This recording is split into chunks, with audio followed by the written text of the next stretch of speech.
Right ఇక ఇది air balloon టెక్నాలజీకి సంబంధించిన అంశం. అంటే మొదటగా కొంతమంది వ్యక్తులు నేరుగా అక్కడికి వెళ్ళిపోయి ప్రకాశం బ్యారేజ్ దగ్గర ఆగి ఉన్నటువంటి ఆ బోట్స్ని ఏదైతే 3-4 బోట్లు ఉన్నాయో వాటి కిందికి వెళ్ళి వాటిని 2 విభాగాలుగా విభజిస్తారు. అంటే 2 హాఫ్లుగా చేస్తారు. ఎందుకంటే ఇందాక మంత్రి రామారెడ్డి చెప్తున్నట్టుగా ఒక బోట్ని లిఫ్ట్ చేసేందుకు క్రేన్లని సహాయంతో బోట్లు లిఫ్ట్ చేస్తుంటే దానికి లింక్ అయినటువంటి మరికొన్ని 2 బోట్లు అంటే సుమారుగా 120 టన్నుల వెయిట్ ఒక బోట్ మీద పడుతోంది. దాన్ని క్రేన్ లాగడం కోసం ఇబ్బంది పడుతుంది. కాబట్టి ప్రస్తుతం ఆ బోట్ని 2గా విభజిస్తున్నాము.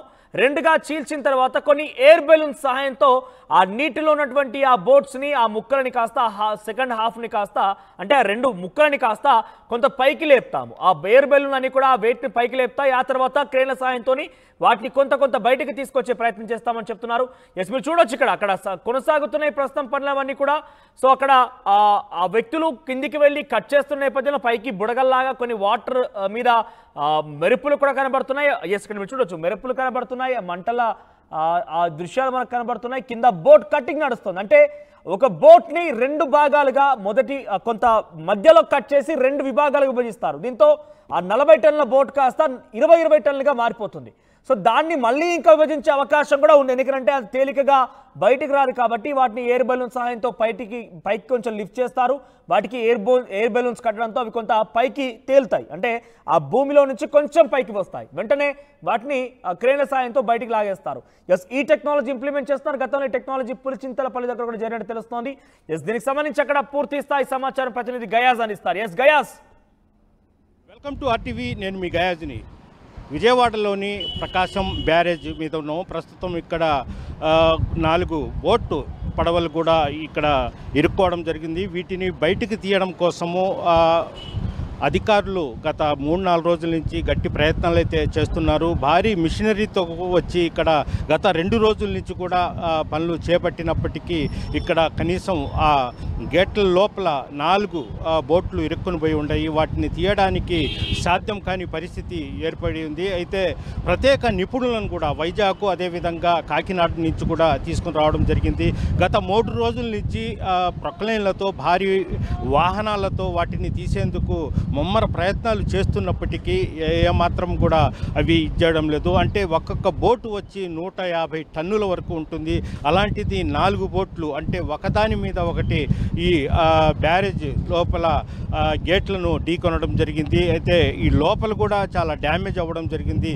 అయితే వీటిని తీయడం కోసము ఒక్క బోటు మాత్రమే బయటికి తీసినప్పటికీ మిగతా సుమారు 4 బోట్లు వరకు లోపలే ఇరుక్కుని ఉన్నాయి. అయితే వాటిని తీయడం కోసం చాలా ప్రయత్నాలు అయితే జరుగుతుంది. డే అండ్ నైట్ కూడా ప్రయత్నాలు చేస్తున్నారు. ప్రత్యేకంగా దీని మీద నిపుణులు కూడా వచ్చి ఇక్కడ సుమారు 100 మంది నుంచి 200 మంది వరకు ఇక్కడ పనులు అయితే చేస్తున్న దృశ్యాలు అయితే మనం చూస్తున్నాము. అంటే మొత్తం మీద అంటే ఒక్కొక్క బోటు వచ్చి 150 నుంచి 170 టన్నుల వరకు ఉంటుంది. అలాంటిది 4 బోట్లు ఈ గేట్లను ఢీకొనడంతో గేట్లు బాగా దెబ్బతినడం జరిగింది. అయితే కొద్దిసేపటి కిందట ఇరిగేషన్ శాఖ మంత్రి నిమ్మల రామనాయుడు కూడా ఇక్కడ వచ్చి పరిశీలించడం జరిగింది. అదేవిధంగా వైజాగ్ కాకినాడ నుంచి కూడా ప్రత్యేక నిపుణులు కూడా రావడం జరిగింది. అయితే ఇవి డైరెక్ట్గా తీయడం కోసము ప్రత్యేక ప్రొక్లైన్లు కూడా తెచ్చిపెట్టినప్పటికీ అవి తీయడానికి వీలు పడలేదు. దీనికోసం ఏంటంటే అంటే బయట మనం ఏ విధంగా వెల్డింగ్ చేస్తామో అదేవిధంగా నీటిలోకి వెళ్ళి వెల్డింగ్ రూపంలో వాటిని కట్ చేస్తారు. అంటే కొత్త టెక్నాలజీ ఇది. ముక్కలు చేసి వాటిని బయటికి తీయడం కోసము సుమారు ఒక 50 మంది వరకు ప్రత్యేక నిపుణులు కూడా వైజాగ్ నుంచి రావడం జరిగింది. ప్రస్తుతం మనము వీడియో జర్నలిస్ట్ శ్రీనివాస్ మీకు చూపిస్తున్నాడు. అక్కడ గుంపుగా అంటే రెడ్ డ్రెస్ మొత్తం వేసుకుని ఉండేవాళ్ళు మొత్తం వైజాగ్ నుంచి వచ్చారు. వాళ్ళు నీటిలో ఆక్సిజన్ సిలిండర్ ద్వారా లోపలికి వెళ్ళి పెద్ద నీటిలో మునిగిపోయిన పెద్ద బోట్లను మొత్తం వాళ్ళు కట్ చేస్తారు. ముక్కలు చేసి వాటిని పైకి తీసుకుని వచ్చే ప్రయత్నం చేస్తారు. అయితే ఈరోజు సాయంత్రానికి అవి పూర్తయ్యే అవకాశాలు ఉన్నాయి. ఇప్పుడే కొద్దిసేపటి నుంచే పనులు కూడా ప్రారంభించడం జరిగింది. మనం చూస్తున్నాము. దీని మీద కూడా కొంతమంది చేత మాట్లాడించే ప్రయత్నం అయితే చేద్దాము. నీటిలోకి పోయి కట్ చేయడానికి బోటుకు ఒక అర్ధ కేబుల్ ఇచ్చి under water cutting imported rods అంటే అవి ఆ బ్రోకర్ రాడ్స్ ఉంటాయి. ఆ రాడ్తో అండర్ వాటర్ కటింగ్ స్టార్ట్ చేస్తాం. ఇది డ్రైవర్ ఎయిర్ పర్పస్ అండి. ఈ సిలిండర్ అంటే మీరు పెట్టుకుంటారు? మేము పెట్టుకుంటాం. మా డ్రైవర్ ఎయిర్ శ్వాస తీసుకోవడానికి ఈ సిలిండర్లో ఎయిర్ వాడతాం. దీంతో పాటు సర్ఫేస్ సప్లై అని ఒక కంప్రెషన్ ట్యాంక్ నుంచి పైప్తో ఎయిర్ కూడా ఉంటుంది. ఇన్ కేసు ఎమర్జెన్సీ టైంలో ఇది వాడతాడు. ఈ అండర్ వాటర్ కటింగ్ 3 రోజులు పెట్టచ్చు. 4 బోట్లు రికవరీకి. ఈ బోట్ని 2 ముక్కలుగా చేయడానికి ట్రై చేస్తున్నాం అండి. ఈరోజు ఈవినింగ్ కల్లా 2 ముక్కలు అయిపోతే వేరే రోప్ పార్టీ ఉంది. ఆ రోప్ పార్టీ వచ్చి దీన్ని ఒడ్డుకు లాగడానికి ప్రయత్నాలు స్టార్ట్ చేస్తారు. మొత్తం మీ టీం మొత్తం, ఈ టెక్నికల్ టీం మొత్తం ఎంతమంది ఉంటారు? ఈ టెక్నికల్ టీం ఇక్కడ హాజరైన టీం మొత్తం 13 మంది వచ్చామండి. Under water divorce cutting process, cutting చేయడానికి, లోపల ఏమన్నా ఉంటే అది క్లీన్ చేయడానికి, అది ఎక్కడ పట్టుకుందో లేకపోతే టో చేసినప్పుడు ఎక్కడ పట్టుకుందో ఏంటని ఇన్స్పెక్షన్ చేయడానికి మొత్తం 13 మంది టీం వచ్చాము. గతంలో కూడా పులిచింతల కాడ ఎక్కడ మీ టీమేనా? పులిచింతల్లో చేసింది మేమేనండి. అది గేట్ కొట్టుకుపోయినప్పుడు అర్జెంట్ ఎమర్జెన్సీ స్టాప్ లాక్ గేట్లు వేసి దాన్ని కంట్రోల్ చేసి తర్వాత బయట పోయిన గేట్ని అండర్ వాటర్ కటింగ్ చేసి దాన్ని రికవరీ చేసామండి. ఇది బలిమేల పోలీసులు బోట్ అటాక్ అయిందో దాన్ని కూడా బోట్ రికవరీ కూడా మేమే చేసామండి. మధ్యప్రదేశ్లో ఒక ఎయిర్ క్రాఫ్ట్ క్రాష్ అయిపోయింది బర్గి నదిలో, అది కూడా రికవరీ మేమే చేసామండి. మేము నిత్యం ఈ డ్యామ్లో సముద్రంలోని చేసే పనులు ఇదే ఉంటాయి కాబట్టి మాకు ఈ ఫ్లో వాటర్ ఇది కూడా కొద్దిగా అలవాటైన పని కాబట్టి మాకు నీటిలో యుద్ధం చేసినట్టు నీటితో యుద్ధం చేసినట్టే మేము. అంటే నిత్యం మేము నీటిలోనే పని ఉంటుందండి మాకు. నీటిలోనే ప్రమాదకరమే కదా? ప్రమాదకరమైన పనే. కాకపోతే మేము చేతు అలవాటు వల్ల అది కొద్దిగా డేంజర్ అనిపిస్తుంది మాకు వచ్చేది ఈ ప్రాసెస్. అంటే ఇది శ్వాస కోసం ఇది ఎట్లా కొద్దిగా చూపిస్తారా? ఇది మాస్క్ అండి. ఇది బ్యాక్ సైడ్ తగిలించుకొని ఇది బ్యాక్ తగిలించుకొని శ్వాస తీసుకోవడానికి దీంతో నోట్లోంచి తీసుకోవాలి. ఇబ్బంది అయిపోతుంది. ఓకే. ఇది ఈ ప్రాసెస్తో కంటిన్యూ పనిచేస్తూ ఉంటుంది.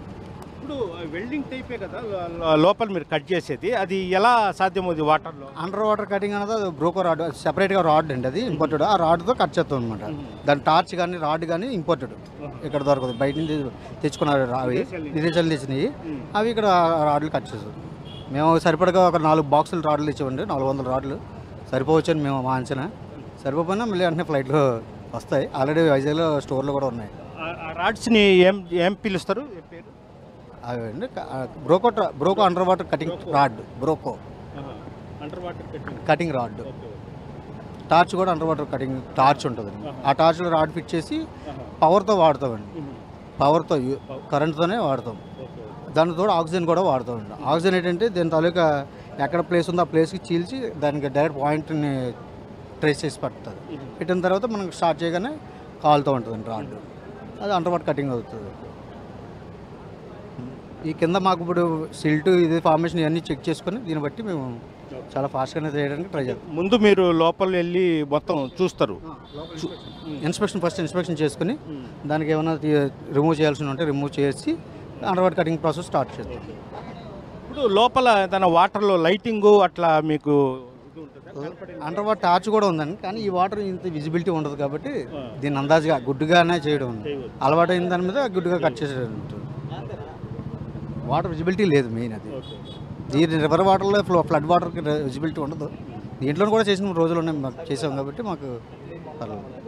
ఇది పరిస్థితి. మనము ప్రత్యేక నిపుణులు కూడా మాట్లాడడం జరిగింది. వాళ్ళు ప్రత్యేకంగా ఆక్సిజన్ సిలిండర్ కూడా ఇది చేసుకొని ప్రత్యేకమైన వాటర్ అండర్ కటింగ్ రాడ్ అని అంటారు. అయితే అది విదేశాల నుంచి కూడా తెప్పించారు. అయితే మొత్తం ఒక 13 మంది ఉన్నారు. ముందు ఈరోజు లోపల వాటర్లో వెళ్ళి గేట్ల దగ్గర ఏ విధంగా ఇవి బోట్లు